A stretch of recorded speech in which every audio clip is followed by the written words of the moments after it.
লিটনের ব্যাপারে যে লাস্ট মোমেন্টে আমরা কোনো নতুন একজন প্লেয়ার আসুক, তো আমরা যেই ভুলটা হয়তো অতীতে হয়তো করেছি, বাট আমরা চেয়েছিলাম যে যেই টিমটা আমাদের থাকবে এই টিমটাকে নিয়ে আমরা ওয়ার্ল্ড কাপে যাব এবং ওই বিশ্বাসটা যেন সবার থাকে এবং সবার যেন ক্লিয়ার মাইন্ড থাকে। তো আমার টিমে সবাই ক্লিয়ার মাইন্ড আছে, সবার রোলটা ক্লিয়ার আছে। তো আশা করবো যে সবাই ওইখানে যে ওইভাবে ডেলিভারি করবে। আমার টিম সিলেকশনের বিষয়টা নিয়ে আমরা বেশ অনেক আগে থেকেই আমাদের টিম সিলেক্টর এবং কোচ আমরা সবাই মিলে ডিসকাস করছিলাম। শুধুমাত্র জিম্বাবুয়ে সিরিজ থেকে যে শুরু হয়েছিল তা না, এর আগে থেকে আমাদের কনভারসেশন সবার মধ্যে একটা চলতো। তো আমরা কোন কম্বিনেশনে যাব না, আমার মনে হয় যে আমি যে কথাটা বলেছিলাম তারপরে কিন্তু বাংলাদেশের সবাই প্রত্যাশা করবে, যেটা খুবই স্বাভাবিক এবং আমি নিজেও প্রত্যাশা করি, আমাদের টিমের প্রত্যেকটা প্লেয়ারই প্রত্যাশা করে যে আমরা অনেক ভালো ক্রিকেট খেলবো। বাট আমার মনে হয় যদি আমরা সুন্দরভাবে একটা ছোট ছোট প্ল্যান নিয়ে আগাই যে গ্রুপ স্টেজটা আমরা কিভাবে পার করব, তাহলে কিন্তু আমাদের আমার মনে হয় অত দূরে চিন্তা না করে ছোট ছোট চিন্তা করলে প্ল্যান করাটা সহজ হয়।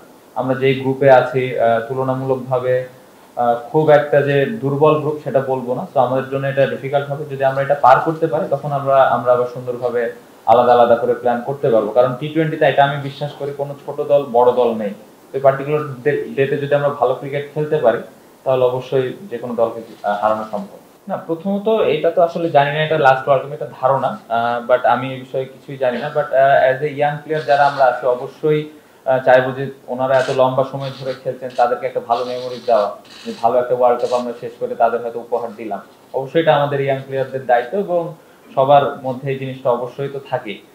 পাশাপাশি সাকিব ভাই রিয়াজ ভাইয়ের কাছে বাড়তি এক্সট্রা কোনো কিছু চায় না। ওনারা যেভাবে পারফর্ম করছেন, ওনাদের যার যে রোলটা আছে ওনারা যদি করতে পারে টিম অবশ্যই বেনিফিটেড হবে। যে জিনিসটা চাইবো যে ওনাদের যে এক্সপিরিয়েন্সটা আছে ওইটা যদি প্রত্যেকটা প্লেয়ারের মধ্যে ছড়াই দেন তাহলে আমাদের টিমের যে ছোট ছোট জায়গাগুলো ইমপ্রুভমেন্টের দরকার আছে ওই জায়গায় আমরা খুব ভালো অবস্থানে থাকি। আশা তো করছি যে এবার ভালো কিছু হবে, কারণ প্রিপারেশন বা আমাদের টিমের কম্বিনেশন অনুযায়ী আমার মনে হয় খুব ভালো একটা দল।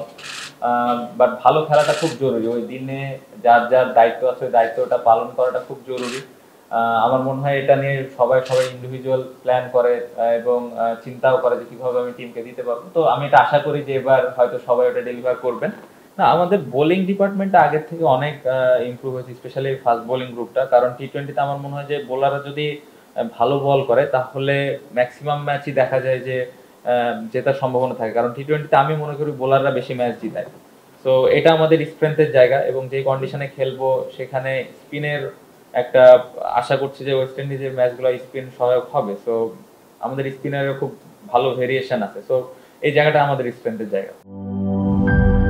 একটি ভুল টপিক নষ্ট করে দেয় আড্ডার দিক, তেমনি একটি ভুল উপাদান নষ্ট করে দেয় পারফেক্ট মিক্সিং। বাট প্রাণ চানাচুরে পাবেন সঠিক উপাদানের ঠিকঠাক মিক্সিং, তাই স্বাদটাও পাবেন পারফেক্ট। প্রাণ চানাচুর পারফেক্ট মিক্সিং।